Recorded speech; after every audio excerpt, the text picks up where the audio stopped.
beautiful people. This is Listen and Chill, a podcast where you sit back, relax, while we talk about everything that is going on in today's society. My name is Margie Rodriguez, and today I have one of the most talented and amazing guests. She's an intelligent human being who always loves to talk about trending topics that are happening in the world right now. Keandra Hunt, everybody. Hello. How are you feeling today? I'm feeling really good. I'm excited to be here and to talk about the things that we're going to discuss and dive into. I love that. And would you like to introduce yourself? Yeah, sure. Hi, everyone. I'm Keandra Hunt. I am a junior BFA acting major at Texas Tech University, Recum Tech. I'm from Killeen, Texas. So shout out to Killeen, 254. That's a thing. But yeah, that's just a little bit about me. And I'm sure we're going to dive into some more things as we go along. Love that. No, seriously, Keandra is such an amazing person. She's majoring in acting with me, and we got so well together because we love to talk about things, specifically controversial topics. We can talk about that like for hours. Yes. I really wanted you in this podcast because I really love your way of expressing your opinion or feeling when it comes to like liberal topics. Oh, well, thank you for having me on here. Yeah, anytime. Well, before we get started with the podcast, I just want to clear the air and just make a disclaimer that this is just our opinions. Like, we don't know. These are not facts. Yeah. We are just two individuals talking about our opinions and our personal lives.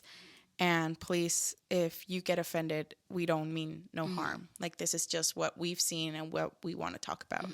But yeah. I want to focus on something that is very common in today's society, racism. Yes. First of all, I want to know if you would like to share your own personal story because I find it so unique. Well, so like for me, right? So I grew up with a white German mother and an African American father. Yes. Being that I look black, I am black. I was not born by this woman. And so with that, that's been like weird because, you know, it's a white lady raising this black daughter. Yeah. And she's also not from America. So she's also an immigrant from Germany, you know? So that is also definitely has influenced a lot of my political beliefs now and who I am now. Right.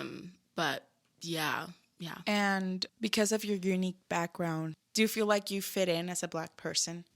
Okay. The short answer, yes. Okay. The long answer, no. And that is because I constantly have to validate my blackness because of the fact that I do have privilege when it comes to where I grew up, who raised me, and when it comes to like finances, right? But to the outside world, I still am viewed as a black woman. Like they don't care about anything else, about like what I've been through, what I've experienced, right? Yeah. And so I definitely think outside wise, I fit in with the black community. But there are, like, for example, I was raised by a white woman. Yes. Right? And in that instance, like, I grew up thinking kind of in the realm of there is no such thing as race, right? We never talked about race, still don't talk about race until just this year recently. Yeah. And I'm constantly trying to have to figure out, am I doing this because I'm black or am I doing this just because I'm Keandra? Right. And then that conversation comes up of, is it an individual thing or is it a race thing? Yeah. Right. And I understand like there has to be emphasis on race. Yeah. But then you can just be an individual. So I fit in as Keandra being Keandra. I don't have to fit in as being black. Right. The thing that I found really interesting is that like you didn't grow up with like the culture of black person. You know what I mean? Yeah. So how is it that today, because since I've met you, you are very into, like, when all the protests happen, while the Black Lives Matter happen, you're very invested into this. Like, you are a very proud black person. Well, that's what since I've met you, that's how I've seen you. Like, you love to show it and express it, and I love that about you. But, like, how was that since you didn't grow up with that? That's very funny, because, like, anyone that knows me before college, they always would call me, like, an Oreo. Oh, you're black on the outside but white on the inside, which is extremely offensive. Do not call that to any of your black friends because that's pretty much saying that they're not black. Yeah. Right. And that if they are doing things that are deemed more, I guess, white with air quotes, no one is acting white. Right. But then if we're like looking back at like how America was built, it's always been by white people. White people have always been the norm. Right.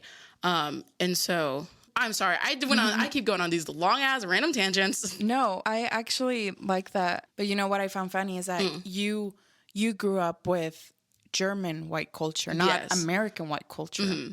Well, that's interesting because, like, yes, I grew up with a German mother. She didn't really incorporate a lot of the German culture in the household. Oh, okay. And I think it has to do with the fact that my father was in the military. Okay. And, like, this is, like, probably, like, getting more, like, family personal things. Mm-hmm. But, like, there was just a lot of broken promises that weren't kept in the house.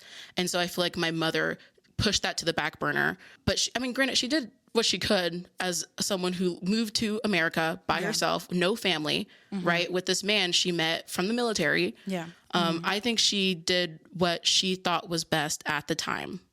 Okay. Yeah. I actually have another question for you that I've always had in my head. Okay. And it's something that I feel like a lot of people also say. Mm-hmm. For you, what's the difference between being Black and being African American? Because I'm sorry, I'm just going to say something else. Sorry. Yeah. But when I came here to the United States at first, I remember someone told me, you have to call them African American. Like, that's what someone told me. And I was like, okay. But I remember that I was young. And I remember that I said, but they're not from Africa. They're from the United States. Yeah. So now I've heard that it's okay to say Black. Yes, Black or African American, I feel like is almost in the same category of pronouns, like he, she, they, her, whatever, right? Yes. And it all depends on the person, like what they want to identify with.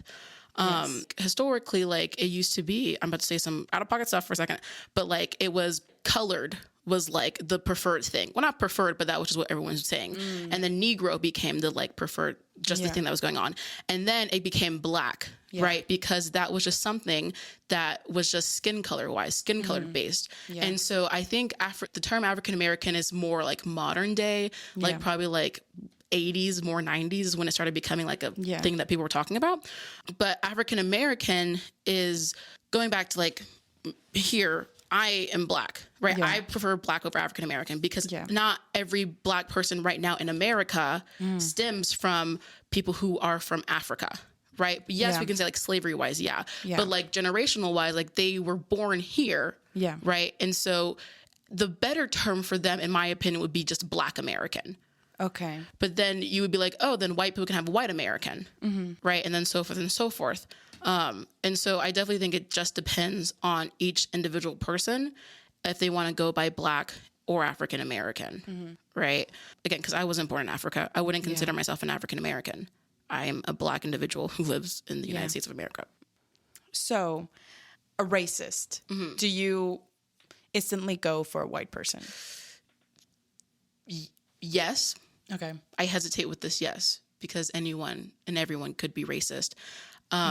And there's a difference between being racist and prejudiced, right? Because like prejudice is just saying like you have these preconceived notions of what a group of people do, right? Yeah. And that you're not going to like openly try to learn about it. Yeah. Where like racist is that you are actively oppressing a group of people, right? Okay. And then even that is like now, I don't know why the heck it's controversial now, but people are like, they're saying that Black people can't be racist towards white people because white people have never been oppressed, which makes sense. White people have never been oppressed by Black people, but every person in the world has been oppressed by some form of person, religious wise, being like an able body, a disabled body. And so I guess for me, when I think like a racist person, I guess I do just think white, and that's something that is an implicit bias for me, that I shouldn't just be thinking like only white people can be racist, because that's not true.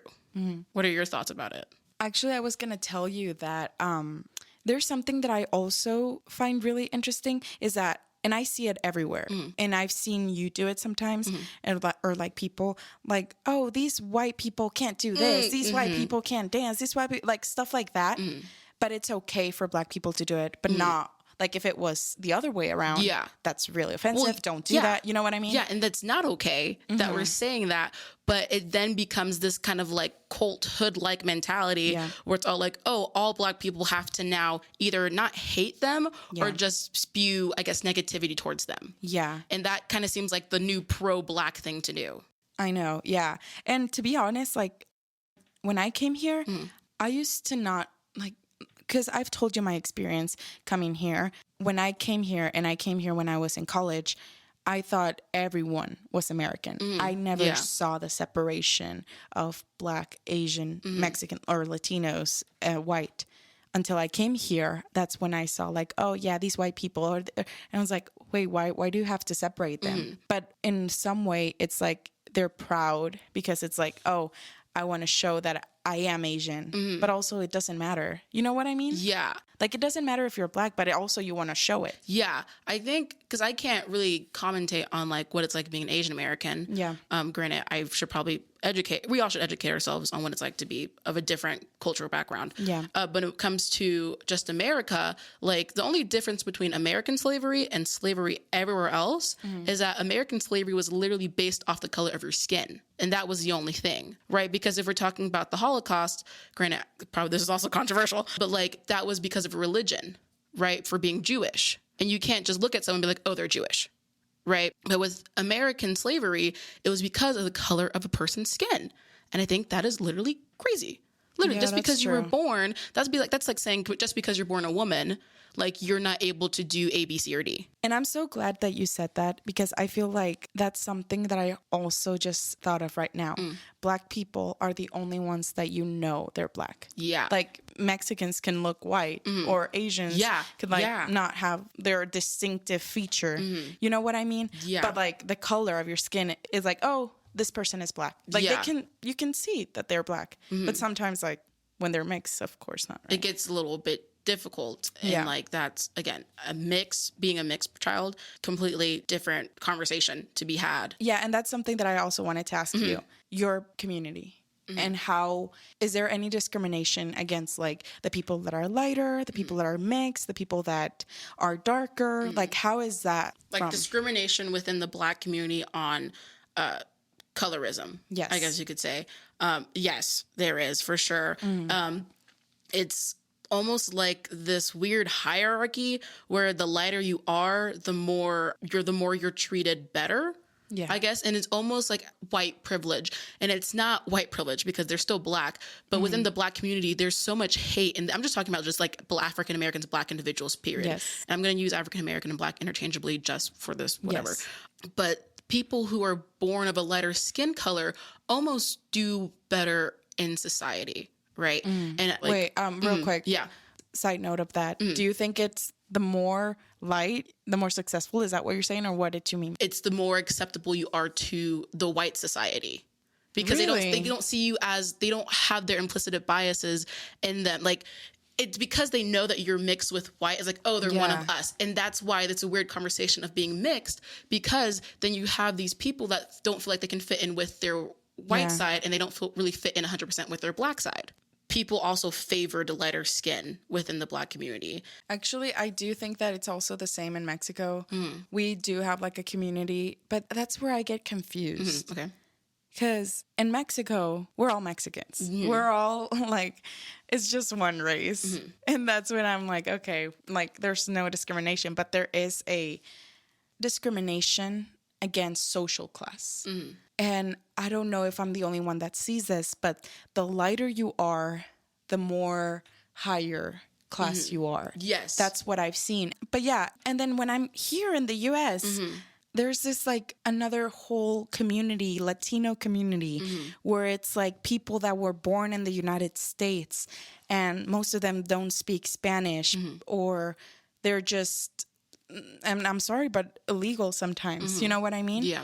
So I don't know where I fit in. You know what I mean? That's what I was going to... Because I'm a combination of both. Yeah, because I was going to throw it back to you, how you were like, do I feel like I fit in? And I like answered it super... Yeah. But like, how do you feel? Because like, you're from Mexico, yeah. Yes. So like, how do you feel being Hispanic? Like, what would your terms be? Kind of how like Black and African American, what is that for you? Yeah. So that's the thing that I never knew. Like I said, when I came here to the United States to study, I started to find a job. And you know how every job you apply, they ask you, what ethnicity are you? Which sucks. Like yeah. Why? Like, why do they need to know what we are? Like, it doesn't matter. And that's when I realized that, oh, okay, they're separating us on race. And I said, okay, there's no Mexican, but there's Hispanic. And that's when I asked my dad, like, are we Hispanic? Like, what is, like, I don't understand. And I remember he said, like, just put other. Because, like, Hispanic means someone that doesn't speak Spanish, but they live in the U.S., blah, blah, blah. Like, all this thing. But then I realized that I am Hispanic. Like, okay, like, I look Hispanic. I am, like, Latino. So it's like, okay, I'm just going to put Hispanic. And you know how, like, it says Hispanic or Latino, and then it says, like, a parentheses, someone of Mexican descent, Cuban descent, blah, blah, blah, blah, blah. And I was like, I am Hispanic. Like, I don't understand. But there's, like, this, I don't know where I fit in. And, you know, that's the thing. When I'm in Mexico, I feel like I'm too American. And when I'm in here, I feel like I'm too Mexican. Yeah. So it's just, like, I don't fit anywhere. Yeah. You know what I mean? Going back to, like, not, like, granted, like, you're not mixed when it comes to, like, who created you, but it's that same struggle. Yeah. Like, how do you fit into a world where everything is so black and white? And I think right now, like, especially right now in 2020, we're really pushing to live in a gray area where anything is possible. But, like, it's so hard just trying to navigate that world. Yeah. And, you know, now that you say that, I feel like maybe in 20 years, we are going to be just a mixture of every race. And there's not going to be like a separation of this is this is that. And like I said, there is a good thing about that because we want to be proud of like being black, being Asian, blah, blah, blah. But I don't like the separation. I kind of want to just be mixed, be whatever. Like, oh, we don't have to say, what are you? Like, no, I'm just a human being. I don't care how I look, how I am. And on another hand, the culture is a big part of the race. Yeah. So that's also a thing that, but I feel like the culture just goes with your parents. Like, what did your parents show you? What culture did they grew up with? Yeah. You grew up with that culture. You know what I mean? Yeah. I want to comment on that, but I also wanted to comment back on what you were talking about with the job applications where it's like, oh, race, ethnicity, all that stuff. And like in Comfortable Conversations with a Black Man, the book, get the book, not a sponsorship, but if you want to, hi, I would want to, actually. He talks about it a little bit about, I think back in 2016, they did a study over names, right? Job applicants applying for jobs, and depending on how your name sounded, how it was spelled, if it looked quote unquote ethnic, and that's another conversation when I have the word ethnic. But like if it sounded ethnic, then you weren't going to be considered for the job. Oh my God. And like, so a lot of African Americans, Black people, they would then try to make their name sound white. Yeah. And like, here's for me, like, granted, I'm not applying for jobs, like anything serious like that. I worked at Subway, like nothing crazy, you know, but back home, people would call me Keandra. Yeah. Keandra Hunt was who I was back home. And it wasn't until I got into theater where I started taking more ownership of my name. And it's Keandra, Keandra. There is an A. It's Keandra.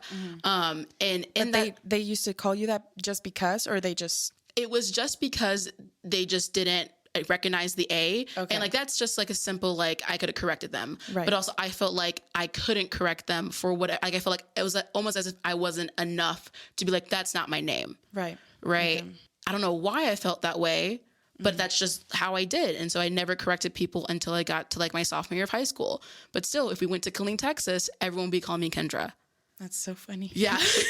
So the more you know. So you came here and you became a totally different person. Literally. No. Yeah. Pretty much. Yeah. Yeah. So what's your opinion with all the things that happened this year with Black Lives Matter and George Floyd? Ugh.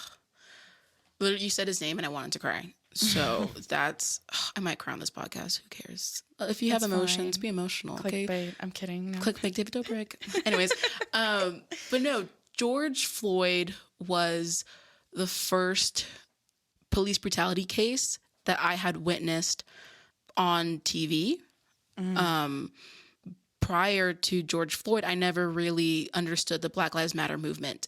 And it's just because, again, at home, I saw a white woman and a black man. I'm not lesbian. They're a straight couple.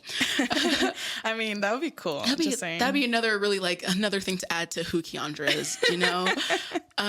But yeah, growing up, BLM didn't really resonate with me. Yeah. And I was a firm believer in all lives matter because I truly do. And I feel like we can all agree that all lives do matter.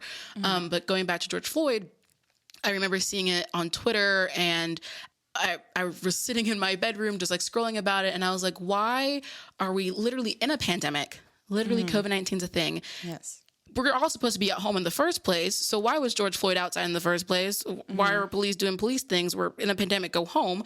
But like, why was that? Why was I seeing this? And right before this, Ahmaud Arbery happened. Like, he was jogging and literally got shot down like an animal by his neighbors. And that was also what kind of sparked my interest into learning more about Black Lives Matter.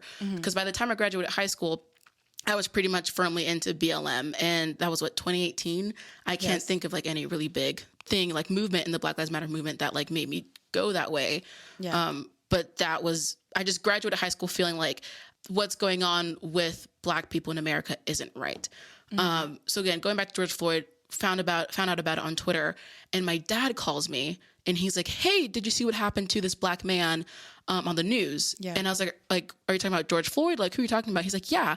And so I go to my dad's room and I watched with my father a video of George Floyd being pinned to the ground by whatever his last name is, to the ground with his knee. So your dad showed you? My dad showed me. Wow. Right. And so that was one of the first moments that I didn't even see my dad as a dad. I saw him as a Black man. Oh my, I'm going to cry. I saw him as a Black man in this world, you know? And then that brings fear that like, even though like, granted, my dad's in a wheelchair, like he's not, people don't see him as a threat, you know, he's in a wheelchair.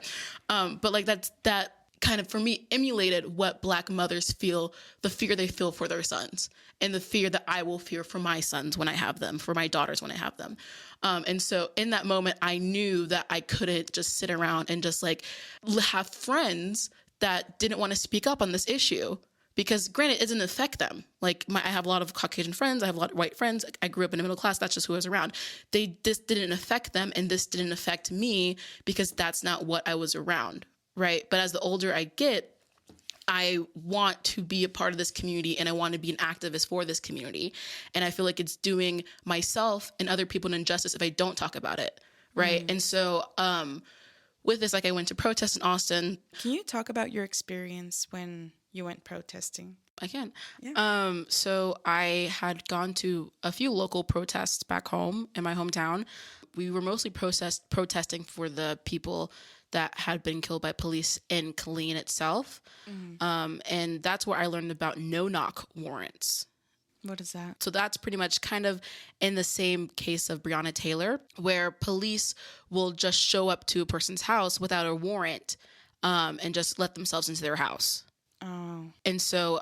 wait, that's legal here in Texas? Yeah. Apparently it's legal. I don't know if it's legal in Texas as a whole or in certain counties in Texas, but I learned that over the summer. That's so stupid. No knock warrants. And a lot of people will take their cases to court and not get anything out of in return. Yeah. Because like it's technically legal. And so we were mostly like just protesting about that one. But the really big one, I went to a protest in Austin at the state capitol, where where Trump had sent National Guards to protect the state capitol and to kind of like control the protesters. Yeah. And during that protest, we always hear in the media how like, oh, the protesters are the ones that are starting violence.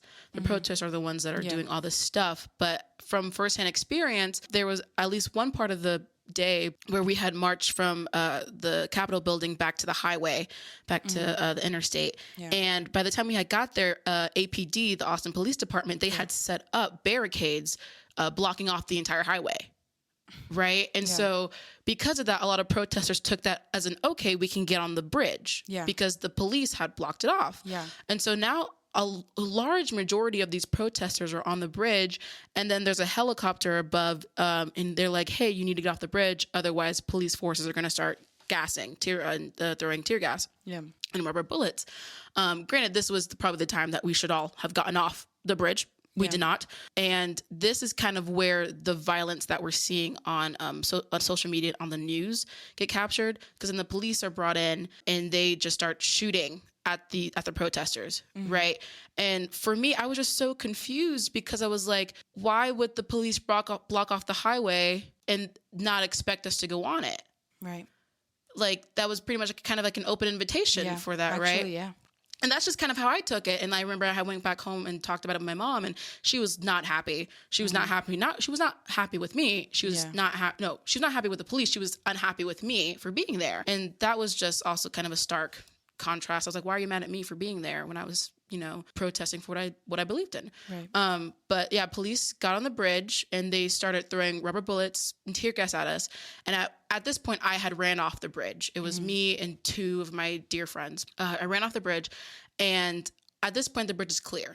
Right. And there's a photographer standing kind of like on when you're like the entrance way to get on the highway. Yeah. And there's that patch of grass. Yes. There's a photographer there, and she's taking pictures, documenting what history, Yeah. and police are just pointing their guns at her. And like, we're all screaming like, hey, like, what are you doing? Don't do that. Yeah. Right. And at this point, I'm now on off the bridge, and the police points his gun at me, trying to shoot me. I'm nowhere on the highway. Yeah. I am no threat to this police officer who has guns. Yeah. I have a backpack and my cellular device. Yeah.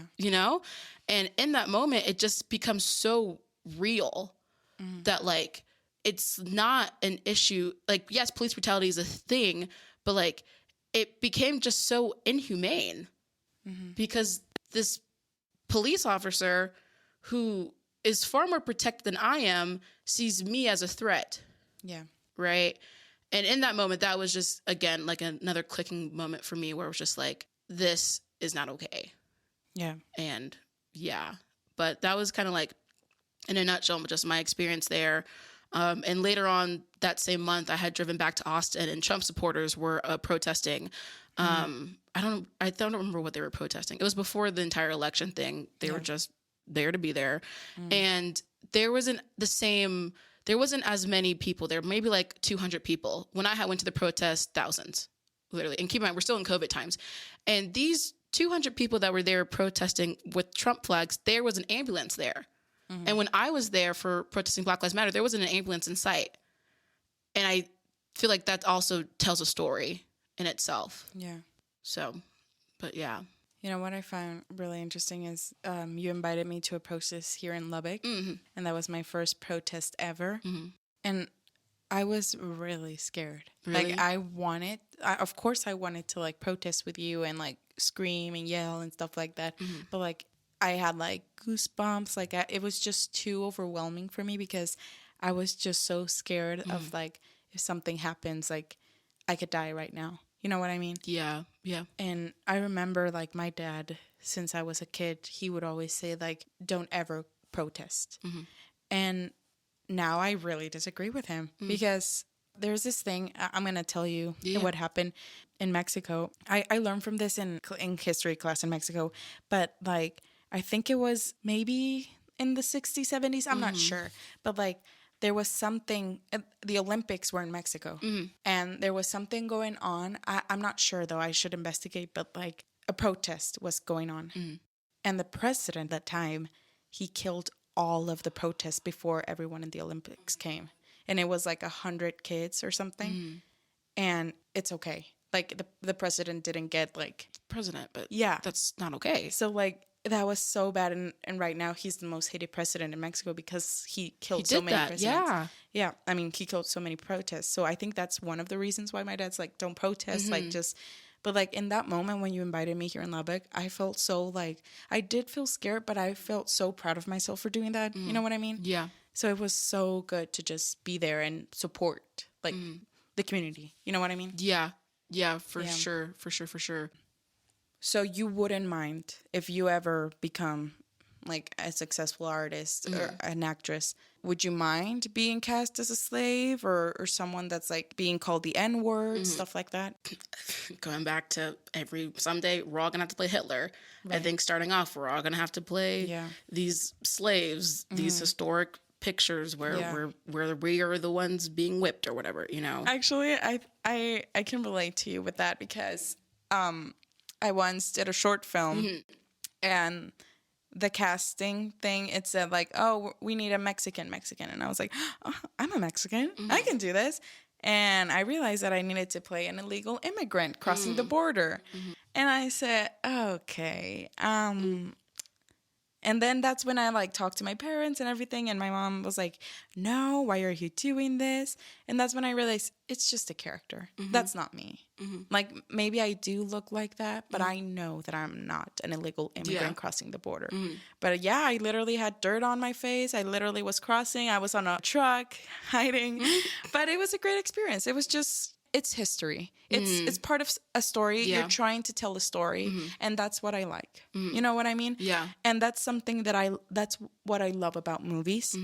I love to see movies that are about slavery, about racism, about stuff like that, because I get to learn even though I'm not Black. Yeah. You know? So when people do that, I appreciate that because I learn so much about that. You know what I mean? Yeah. So if someone sees that short film and sees like, oh, wow, I didn't know people did that. I didn't know people, you know? So I think it's cool. Yeah. I think also there's a time and place for when these stories should be told. And I feel like right now that, at least for Black Lives Matter, the Black community doesn't need to see these stories. Even though I feel like when historical movies are made, I don't think those are movies that are supposed to be for the community that they're talking about, right? Yeah. It's a historical movie, so other people that aren't a part of that community can see the history of it, and that is important. But again, it's like just like there's a time and place for everything, right? And I don't think right now is a time for us to be talking doing about this. Yeah. Like if there were to be like a Emmett Till history, like biographic, whatever, this would not be the time to release that. Yeah, I know what you mean. Yeah, I understand. And I feel like every person needs to be comfortable while doing this. Like doing the acting. I think I have a question for you. Yeah. And this is referring to Hollywood. Yeah. So what are your thoughts on casting calls that say, we're looking for someone who's ethnically whatever, they have brown hair, brown eyes, and they're Hispanic? Like, what are your thoughts on that? Have you seen the TikTok of like the ones where it's like, okay, I'm auditioning for blah blah blah, and it's like, can you do it more Mexican? Yeah, more Indian. Yeah, those and ones. It's like, wait, what do you mean? Okay, I'll do it, and then they do it the same. It's like, no, more Mexican or more Indian. It's like, okay, and they do the same, and it's like, no, like, can you do like Sofia Vergara? Yeah. And it's like, oh, do you want me to do a stereotypical Mexican person? And it's like, yeah, that. And it's like, no, thank you. And it's like, okay, we'll pay you $10,000. Okay, my name is whatever. Yeah. You know, and that's exactly it. Hollywood still does that because it's what pays. It's like easier? I think it might. And it's just like a stereotypical thing. And well, I do think it's changing. People are making more movies that are less and less stereotypical, but there are some movies that I'm like, no, this is not good. And one example I can tell you right now is, have you seen We're the Millers, the comedy movie? Yes, I have. Where they go and they go to Mexico, right? And they smuggle like so much weed. The moment they go to Mexico, like cross the border, it's like a desert and there's like no cars. It's so like full of dogs and everything. And they like, that's what I hate. And I'm like, they're not helping people.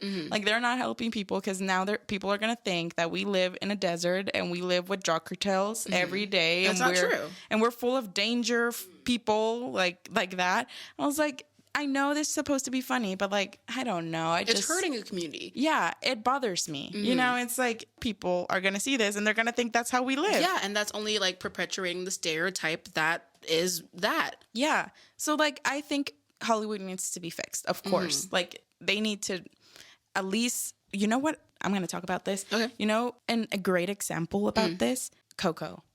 Okay. So Coco is a movie that was made by two white people. Okay. And I was so afraid because I said, oh my God, it's a Pixar movie and it's about Mexico. I'm so afraid that this movie is going to be stereotypical. This movie is going to be all full of things that it's not true. And when I saw that, I saw it with my whole family, my grandma, everything. And we all cried. It's amazing. It's beautiful. It's so real. Like, it was so realistic. And then that's when I realized they actually went to Mexico City. I think they went to My accent is coming. It's okay. They went to Oaxaca. They also went to Oaxaca. They realized how we celebrate Dia de los Muertos, and they showed los mariachis, everything. And that's what I love. I was like, oh my gosh, this is amazing. They didn't do like the desert. They didn't do like all those sombreros and all that, the donkeys. It was so beautiful. Donkeys. No, seriously. Oh people God. think that. Wow. Seriously. You don't even know what I've heard. That's crazy. And that's what I think people should do. If they want to portray something to the world, to the media, to whatever, go to that place first. Yeah.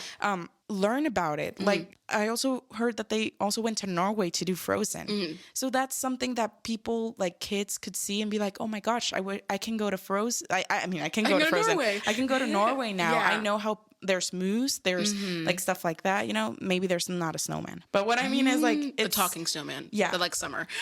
But I think that's a great thing, and I think people should do that more. And if I ever become a director, because that's one of my things that I kind of want to do, Go for it. Yeah. Go for it. Now actors can do more than just act. Period. But seriously, I want to learn about it before I do. If I ever do something that's like about race that I do want to do, I want to learn about it before I like, oh, I think this is what this happens. I think this is what they do. But no, go learn, go to that place and explore. That's really important, and that's much needed. And that brings in cultural appropriation versus cultural appreciation. Yes. And I feel like going back to Coco, like they did their homework. Yes. Right. And it's super important to do your homework if you want to explore another person's culture. Right. Like, do the homework. Don't just like half-ass it. Yes. Like, really figure out what you're doing. Yes. And if gonna hurt someone, then don't do it. Right. Exactly. So going back to what was a big thing about like 2-3 weeks ago, how do you feel about Biden winning? About Biden winning, I'm excited that it's not Trump, as many people are. I'm kind of mad. I really wanted Trump to win. Did you really? No, I'm kidding. Oh, I was going to be like, okay, we can have the conversation too, baby. We can go there. No, I'm so fucking sorry. Should I? I said ass a while ago. Okay, it's fine. I'm so fucking glad Trump is not the president today. Yeah, goodbye, Trump. It's just literally for the last 4 years, I've only been alive for 20 years, but Trump is one of the only presidents that I know that openly speaks hatred against an entire other side of the country.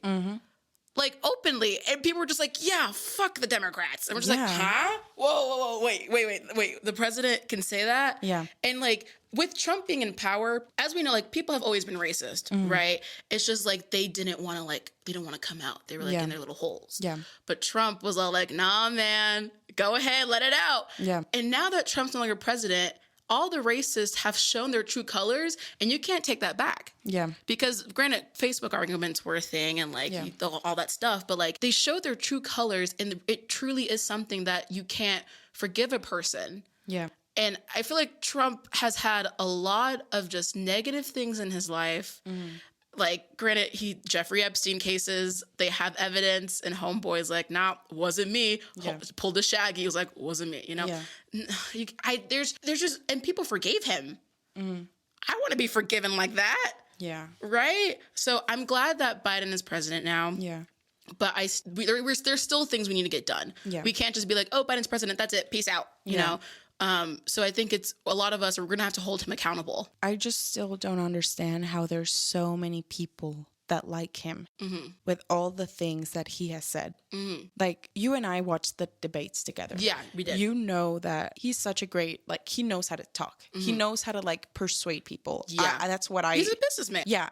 But the thing is that the things that he says, there's so many things that he says that, like, it's not worth it, or it's not, why do you bring that up? Like, when he talked about Biden's family, yeah. Like, why are you bringing that up? Why are you attacking him? Just has nothing to do with his answer politics. The questions that the moderator is asking you, or like, don't interrupt. Like, there's so many things, or before, like the things that he said about Mexico bringing rapists, they're all stuff immigrants, like that. or whatever. Yeah, I'm like, I feel like it all boils down to the fact that Trump is just not a good person.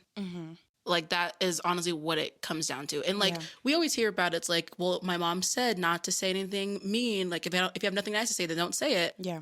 But like, he doesn't care about that. He only thinks about himself. And that's just not a quality that a person who's holding the highest title in the land should be having. I know. They should be very accepting of all people. Yeah. Even if like you disagree politely. Yeah. You don't bring up someone's family issues. I know. To the entire country, to the entire world. Mm-hmm. That's not okay. How did you feel about Texas being red? Listen, before I die, before I leave Texas, I'm getting to blue Texas. I don't know what I got to do, but Texas was blue for 2 hours there. Yeah. It was blue for 2 hours. I'm not surprised. Me and my mom will have this conversation all the time. She's like, what do you expect in Texas? I'm like, yeah, I know, but all the major cities are blue.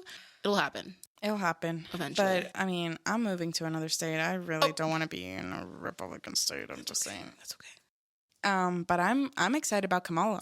I'm so excited. Hold on. We got a who? We got a who vice president? We got a woman. A black woman vice president?